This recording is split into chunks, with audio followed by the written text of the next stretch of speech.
9 de la mañana con 8 minutos, 9 con 8. Le cuento que a esta hora en la región de Magallanes y Antártica chilena hay 10 grados de temperatura. En Punta Arenas se espera 14, Natales tiene 12, espera 17, Torres del Paine tiene 11, espera 18, Porvenir tiene 9 y espera 14, Cabo de Hornos tiene 10 y espera 13. Y digo Porvenir con ese tono porque hay un porvenireño al otro lado de la línea para conversar un ratito. Quizás no todos los magallánicos lo conocen, lo ubican, pero Patricio Andrade, porvenireño, fueguino, yo me acuerdo que cruzaba en la barcaza cuando era muy pequeño, muy chico, a relatar carreras o a ayudar de repente a algunas transmisiones radiales en la parte deportiva. Le gustaba mucho el deporte. Después lo conocí en otra faceta cuando fue creciendo, hasta que se fue a Santiago a estudiar periodismo, y por esas cosas de la vida entra a un medio tan importante a nivel nacional como Cooperativa, hace turno de noche, hace el camino de ripio como hacemos muchos que trabajamos en el periodismo, los medios de comunicación, porque nos gusta, porque nos apasiona, porque es casi un motivo de vida esto del micrófono, del periodismo, de la radio, sobre todas las cosas. Y el Pato Andrade trabaja hasta el día de hoy, después de muchos años, hasta el día de hoy en Cooperativa, y cambia de rumbo, que lo vamos a conversar también en los próximos minutos. Pero además el Pato Andrade, que está en línea, me está escuchando, ya lo voy a saludar, ha recorrido el mundo también, pues ha cubierto La Moneda, es el periodista de La Moneda de Radio Cooperativa, ha estado al lado del presidente Piñera y de tantos mandatarios también y de otras autoridades. Es muy bueno conversar con él de lo que ha vivido él también como periodista en los últimos 35, 36 días de estallido social. Bueno, esa era mi introducción. Pues Patricio, ¿cómo estás? Un gusto de saludarte, un gusto que nos acompañes a esta hora de la mañana, unos minutitos. Te están escuchando en Porvenir, seguramente tu gente, te están escuchando los magallánicos a esta hora de la mañana. Un gran abrazo, Pato, ¿cómo estás? Buen día. Hola Mauro, sí, gusto saludarte, muy contento por supuesto de estar en conversación, en contacto contigo en un mes que ha sido completamente difícil para nuestro país, pero te agradezco también la introducción. Sí, pues hicimos la carrera de ripio, como se dice, de abajo hacia arriba. Tú me conoces, estuvimos también en un momento en el diario El Pingüino, cuando yo llegué recién a hacer mi prepráctica. Estuve también en, el tema de las carreras, ahí me crecí, y finalmente hasta que hicimos la carrera de ripio, estuvimos trabajando en trasnoche, en radios como Bio Bio, en misma Cooperativa, haciendo policial, hasta que hace unos 3 años y medio, 4, empezamos a hacer política y finalmente llegamos a un puesto que igual es entretenido, se sabe mucho, se tiene mucho contacto con la política actual, que es trabajar desde el mismo Palacio de la Moneda. De hecho ahí trabajamos y hemos visto en primera persona y hemos sabido también de cómo se ha desarrollado esta crisis social que para nada ha sido fácil para este gobierno, menos para la clase política ha costado mucho. Así que un gusto compartir con ustedes, y saludo por supuesto a mi tierra natal, Porvenir. Ha sido un mes muy especial, en términos periodísticos muy especiales también para uno como periodista, el tema histórico también, lo trascendente de lo que está sucediendo en el país, y la clase política, la élite política, Patricio, ha dicho muchas veces y se ha repetido esto: no nos esperábamos esto, nadie se esperaba esto. Realmente hace 2 meses, tú que prácticamente vives en La Moneda, por lo menos hasta el día de hoy, ¿no? Hace 2 meses se veía venir un estallido social de estas características. ¿Cómo se vivía en La Moneda hace 35, 36 días, antes del 18 de octubre?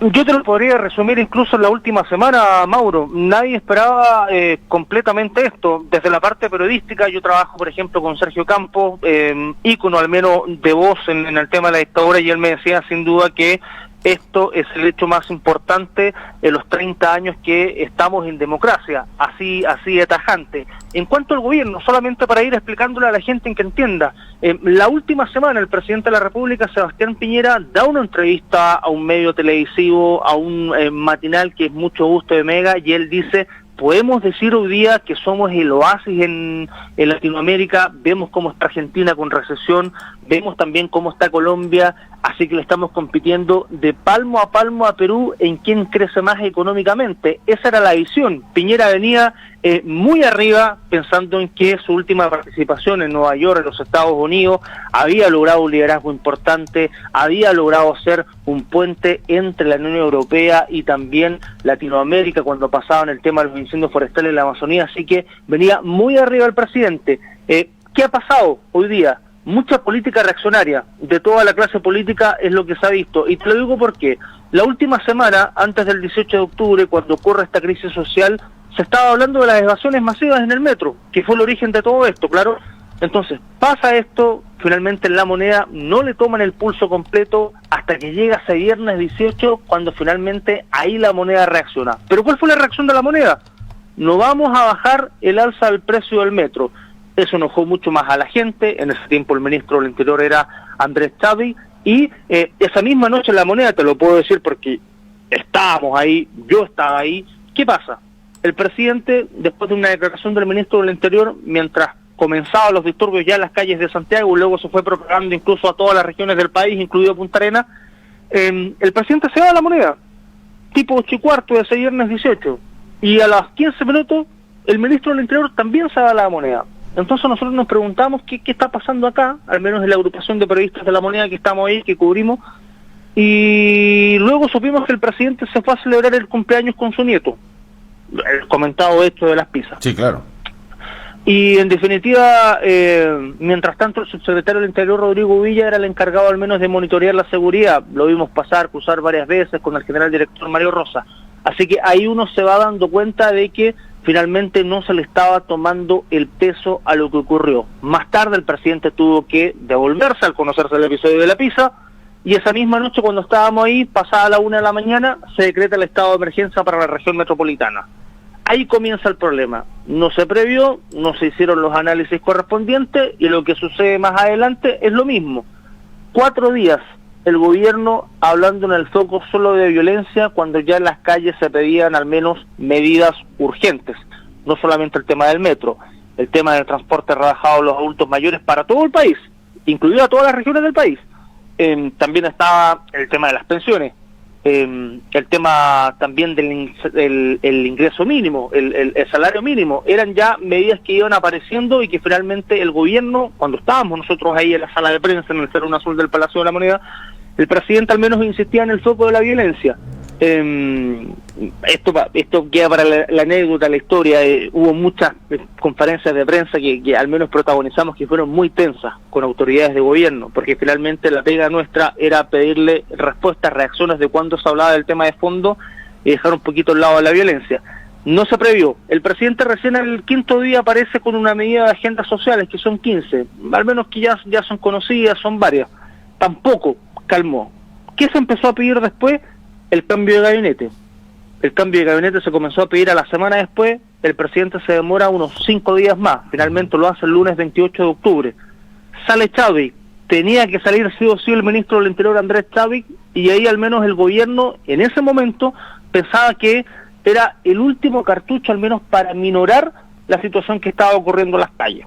Tampoco ocurrió, no se previó, porque ya al momento, y esto lo grafico para decir que el gobierno llegó tarde, ya al momento al menos de que se hace este cambio de gabinete en las calles, ¿qué se estaba pidiendo? Nueva constitución. Y ahí empieza otro debate. La nueva constitución fue muy, al menos divagante el camino del gobierno, porque en un momento se dijo, no, pero desde La Moneda nosotros tenemos un programa de gobierno que señala que finalmente acá vamos a hacer algunos cambios constitucionales. Ya, después aparece el presidente de la República, Sebastián Piñera, en una entrevista al Mercurio: creemos que tenemos que hacer cambios más profundos. Y ahí la calle empezó a salir con más fuerza, también la oposición comenzó a realizar más presión. Aparece ahí con una lectura muy positiva el presidente de Renovación Nacional, Mario Desbordes, y finalmente esto termina un día domingo con un cambio de rumbo por parte del gobierno, señalando que camina una nueva constitución. Luego aparece este acuerdo histórico, es muy histórico, por primera vez, al menos desde que estamos en La Moneda, lo conversábamos también con otros periodistas históricos, que el oficialismo y la oposición se reúnen para un acuerdo de tal magnitud, sí, de cambiar la constitución, y eso es muy importante. Sabemos que no va a ser de un día para otro. Lo que se espera, al menos en tiempo, es que en la elección de 2021 Chile esté votando la ratificación de esa nueva constitución, a la par cuando se elija presidente y en este caso diputados y senadores.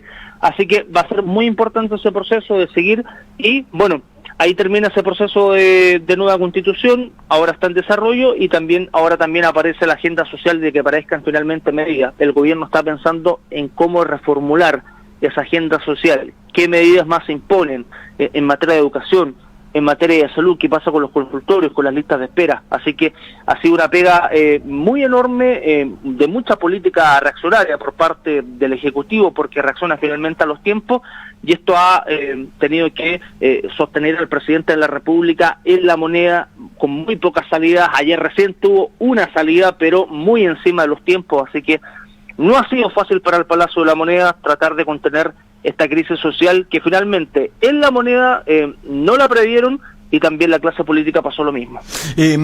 Pato, respecto de la figura de Sebastián Piñera, ¿cómo ves que podrá enfrentar o cómo está enfrentando? Porque lo que se ve desde afuera, lo que interpreta la gente, es que solamente la figura que ha salido y que ha tomado más protagonismo, yo hablaba muy temprano, decía, bueno, aparece una Carla Rubilar como la figura mejor posicionada según las encuestas o aceptación popular o masiva de la gente, pero tan solo con 18 puntos. Es la mejor figura, pero tan solo con 18 puntos de aceptación, y es la que más ha salido en los últimos días. Incluso el ministro del Interior, Gonzalo Blumel, ha dejado de salir públicamente. Las dos figuras del gobierno que están saliendo en los últimos días es justamente Carla Rubilar y el ministro de Hacienda, el ministro Briones.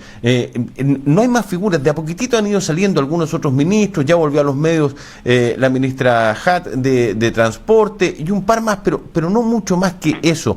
Y el presidente Piñera, uno lo ve casi como un monarca dentro del palacio, un poquitito flanqueado, pero por fuera no tiene mucho margen, porque cuando sale a hablar, algunos dicen, sale a hablar Piñera y es como tirarle benzina a la hoguera o a una barricada, se inflama más, la gente tiene más rabia. ¿Cómo se siente dentro de la moneda esto que te estoy planteando? ¿Cómo manejarlo de aquí en más cuando lo que la gente está pidiendo, más allá de una nueva constitución, que no parte así, hay que ser sumamente claro, las manifestaciones en las calles, esto es progresivo respecto de una nueva constitución? Lo que sí se pide hoy día son anuncios absolutamente concretos, 4 o 5 puntos, pensiones, educación, sueldo mínimo, etcétera, que lo hemos conversado tantas veces, ¿no? En diferentes medios, todos los medios lo hablan, todos los periodistas lo dicen, pero se tendrá la capacidad de anunciar 4 o 5 medidas concretas, rápidas, automáticas, porque ese es el camino corto que se necesita ya para poder darle un poquito más de estabilidad a este gobierno, que no sé si la va a poder conseguir, pero paralelamente el camino a la nueva constitución es un proceso mucho más largo, entonces no te saca a la gente de las calles, por decirlo de alguna manera. No, completamente. Ahí, Mauro, tú haces dos lecturas que son bien importantes y que están también correctas. La primera, la figura del presidente de la República, Sebastián Piñera, que ha pasado una segunda línea, de eso no hay duda. Antes del estallido social, siempre se hablaba de que la figura preponderante es el presidente de la República, es quien más hablaba, es quien hacía la bajada de los anuncios, de los proyectos de ley, mucho más incluso que sus propios ministros. Pero ¿qué pasa después de este estallido social? Sebastián Piñera, junto a su equipo, o este nuevo equipo de ministros, deciden, ¿saben qué? Mejor pasemos a una segunda línea. El reflejo total es lo que pasa con este acuerdo histórico con una nueva constitución. El presidente no habló en 4 días, y era precisamente por eso, porque un acuerdo tan importante tenía que manejarse con una delicadeza total, tan así que cualquier palabra del presidente de la República, Sebastián Piñera, podía incluso ensuciar ese acuerdo histórico, y tú lo decías, podría molestar a la gente que está en las calles pidiendo una nueva constitución y otro tipo de serie de demanda. En cuanto a las figuras nuevas, por supuesto que ha sido un refresco. La vocera de gobierno, Carla Rubilar, desde que era intendenta metropolitana, al menos ella encontró la tecla que se necesitaba para enfrentar este tipo de situaciones. Cuando se habla de la importancia del lenguaje público, sobre todo en la política, de que hay que hablar para todos y no generar líneas divisorias. Eso es lo que hace finalmente Carla Rubilar, tratar de llevar la voz de la gente al gobierno. Cambia un poco ese paradigma de lo que es, en este caso, la portavoz de gobierno. Una figura muy destacable, Gonzalo Blumel. Piñera desarma su equipo de confianza con este cambio de gabinete y deja a Gonzalo Blumel, el más joven de todo, apuesta todo el capital político en la persona de mayor confianza, que es el actual ministro del Interior, Gonzalo Blumel, pero se ha visto al menos un poco en problemas, no principalmente por el tema político, porque él tiene una capacidad política importante para llegar a acuerdos y se ha visto en este tema de la nueva Constitución y de los últimos que ya les voy a hablar respecto a agenda social, pero tiene un flanco muy importante que es el de derechos humanos. Derechos humanos hoy día es el flanco más grande que tiene la moneda, porque están pasando los informes de Amnistía Internacional. El lunes, para que estén atentos también, sale al mediodía el informe de Human Rights Watch, que es el que encarga a José Miguel Vivanco, que está en Chile, y que va a salir el lunes al mediodía. Él ya adelanta que no cabe duda alguna que hubo violaciones a los derechos humanos en esta crisis social, así que va a ser muy importante. Y la figura quizás más sorpresiva, Mauro, es sin duda el ministro de Hacienda, Ignacio Briones. ¿Por qué? Porque no es el típico economista de derecha que viene de Chicago o de Harvard. Él viene de una configuración mucho más moderna, mucho más liberal. De hecho, él es militante de Bópoli, de una derecha más liberal, se supone, al interior de Chile Vamos, y él ha mostrado una capacidad que ha sido reconocida por la por la oposición, que es capacidad de diálogo, capacidad de poder incluso ceder hasta que duela, porque eso es lo que ha pasado, al menos para el gobierno, ceder hasta que duela. Así que ha sido muy destacado Ignacio Briones, por ejemplo, un día cuando viajó al Congreso a Valparaíso, mientras estaba una marcha de los camioneros del TAC, él se baja, va a conversar con los camioneros cuando difícilmente íbamos a ver a un ministro en las calles por posible funa. No, él decide bajarse de su auto, ir a conversar con los camioneros, anotar en su libreta cuáles eran sus problemas y después sigue su camino a Valparaíso. En el Congreso ya ha logrado dos grandes acuerdos con la oposición. Una, en la materia de reforma tributaria, porque es bien importante lo que pase con el crecimiento y la inversión, a propósito de lo que pueda pasar con los efectos de esta crisis social. Se habla de que se pueden perder mucho empleo, así que logra ese acuerdo, ahora lo importante es que se materialice.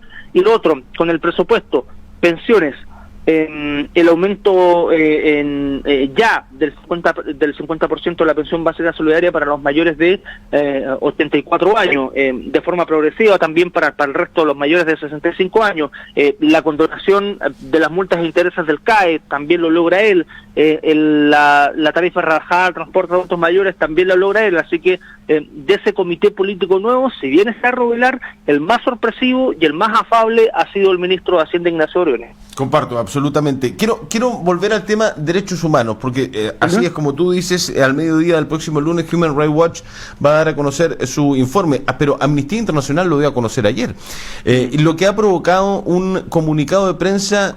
Yo no sé si inédito, Pato, pero no me acuerdo un comunicado de prensa firmado por las ramas de las Fuerzas Armadas, donde estén presentes los departamentos y dirección de comunicaciones del Ejército de Chile, de la Armada de Chile y de la Fuerza Aérea de Chile. Tres que firman un solo comunicado negando violaciones a los derechos humanos, negando actos que se acusan por parte del informe de Amnistía Internacional. Esto puede provocar tensión, este comunicado del día de ayer, porque uno se podría haber imaginado que saliera Alberto Espina, el ministro de Defensa, a hablar o a decir algo que de mutuo propio, de forma autónoma, salen a decir las tres ramas de las Fuerzas Armadas.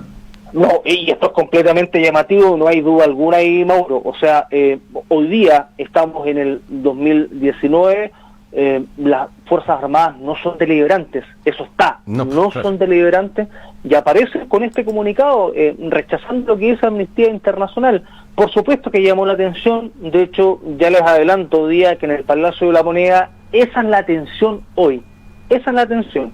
¿Qué va a pasar con el ministro de Defensa, Alberto Espina, que ya se había complicado hace una semana cuando se trató al menos de instalar nuevamente esta posibilidad de estado de emergencia? Así que va a estar en la palestra. Y lo otro también, lo que pasa con la subsecretaria de Derechos Humanos, Lorena Recabarren, que no se había visto nunca en este mes de protesta, no aparece ayer, no se había visto, y aparece ayer mandatada por la Moneda. Ojo con esto, las señales, la comunicación, mandatada por la Moneda, no había salido todo el mes, mandatada por la Moneda a rechazar un informe internacional sobre derechos humanos. Respecto a lo que pasa con el comunicado de las Fuerzas Armadas, y acá les puedo adelantar porque uno conversa con fuentes de gobierno, ese comunicado de las Fuerzas Armadas fue visado por el ministro de Defensa, Alberto Espina. Okay. Así que al menos vamos a tener que ver durante la mañana, al menos en el Palacio de la Moneda, qué explicación se puede dar. Obviamente está la atención. De hecho, ya hablábamos con la agrupación de periodistas de Palacio de qué viernes se nos viene respecto a la explicación que pueda dar Alberto Espina, el ministro de Defensa, y también con la explicación en este caso que pueda dar la subsecretaria de Derechos Humanos, Lorena Recabarren, rechazando este informe de Amnistía Internacional. Le preguntábamos también ayer en privado a fuentes de la Moneda, oye, pero ¿por qué salen a criticar de esta forma un informe que es internacional? Y ellos decían, lo que nos molesta es que ese informe dice que finalmente había una política deliberada de irse contra los manifestantes, y eso no lo podemos aceptar porque las reglas las pusimos desde un principio, dicen a la Moneda.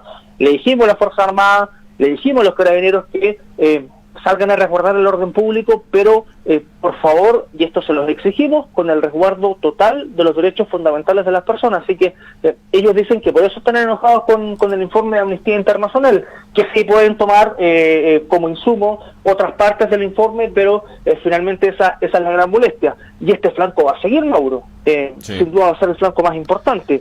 Te lo cuento también porque al Palacio de la Moneda o en las calles de Santiago ha llegado prensa internacional. ¿Y cuál es el punto fundamental que cubre la prensa internacional? Es el tema de las violaciones a los derechos humanos. Así que la imagen país también es un tema que preocupa a la Moneda.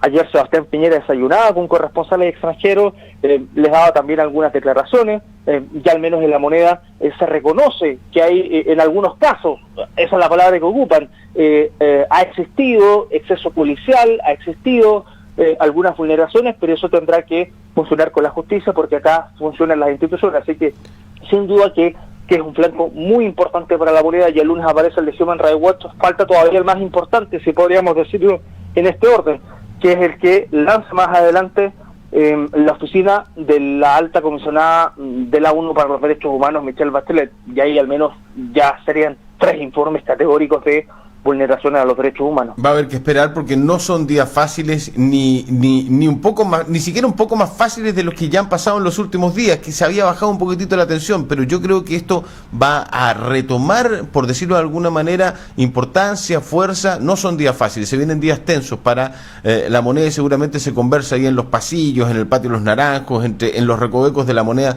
justamente lo que se viene, sobre todo hoy día, pero también los próximos días, ¿no? Con las marchas, con la gente movilizada en las calles. Pato, es un día especial y en honor al tiempo quiero ir cerrando la conversación porque hoy viernes es tu último día en cooperativa. Sí.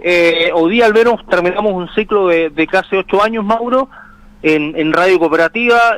Finalmente lo que uno busca acá siempre es crecer, no solamente bajo la lógica de los medios, sino también viendo la gama de oportunidades que se pueden desarrollar a partir del trabajo que uno hace. Sí, finalmente hoy día dejamos Radio Cooperativa después de casi 8 años, y es parte de la pega, ¿no? Es parte de la pega ir creciendo, tomando otros tipos de desafíos. Se viene un año completamente intenso. A esto hay que decírselo a la gente todos los días, Mauro, a la importancia también de cómo nosotros podemos abordar y cooperar con la democracia. Vamos a tener de acá hasta el 2022 17 elecciones, entre plebiscito, entre que vamos a elegir a las personas de las convenciones constituyentes, de las primarias para alcaldes, de las primarias para gobernadores, que los gobernadores va a ser un tema súper relevante a partir del mes de marzo, ojo con eso. Y la verdad es que se nos apareció otra apuesta, otro desafío, así que vamos a tomarla y estamos muy contentos, por supuesto, por el trabajo que hemos desarrollado todo este año en cooperativa. Uno es de región, sabe lo difícil al menos que es el trabajo en Santiago, así que muy contento también por los nuevos desafíos que uno ha puesto a tomar. Vayas donde vaya, Patricio, no me cabe ninguna duda que te va a ir muy bien. Te envío un gran abrazo, te están escuchando en tu tierra, también en Porvenir, no me cabe ninguna duda que están muy orgullosos los porvenireños de la carrera comunicacional que llevas adelante, la carrera periodística, y que en estos nuevos rumbos te vaya igual o mejor que lo que te ha ido en los últimos años también en cooperativa. Muchas gracias por estos minutos, Pato, un gran abrazo, que sea un gran viernes periodísticamente hablando, obviamente. Sí. Hoy va a ser bastante movido el último viernes, así que Mauro, también te agradezco a ti por el tipo de programa que hace. Es bien importante informar a la comunidad desde todos los puntos de vista, conocer todas las expresiones que se puedan dar, porque así es importante que la gente se vaya informando. Es muy relevante hoy día para todos los procesos que hay, así que te agradezco a ti también por el periodismo que haces a nivel regional, así que eso es muy importante, sobre todo en los tiempos actuales, más aún cuando estamos en un nuevo Chile. Gran abrazo, Patricio, que te vaya muy bien. Chao. Chao. Igual. Buena Chao. jornada. Chao, chao. 9:33, pausa, ya venimos.